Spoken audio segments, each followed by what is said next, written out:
حضرت ابراہیم علیہ السلام نے فرمایا میرا رب تو وہ ہے جو زندہ کرتا اور مارتا ہے. تو بیوقوف نے دلیل کیا دی؟ نمرود کہنے لگا میں رب ہوں، تو فرمایا میرا رب وہ ہے جو زندہ کرتا اور مارتا ہے. تو کہتا میں بھی زندہ کرتا ہوں مارتا ہوں. دلیل کیا ہے؟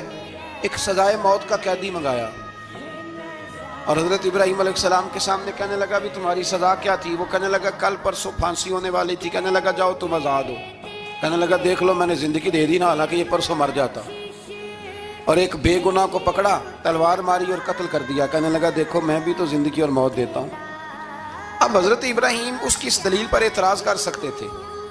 آپ نے خاص غور کرنا ہے بات پہ. اعتراض کر سکتے کہ تو پاگل ہے، زندگی تو یہ ہے نا کہ جس کو تلوار سے مارا ہے اسے اٹھا کے دکھا. یہ اعتراض ہو سکتا تھا. لیکن جب کوئی بیوقوف جیسی دلیل دے نا، تو علم مناظرہ کا اصول یہ ہے کہ پھر اسے اس کی زبان میں جواب دیا جاتا ہے.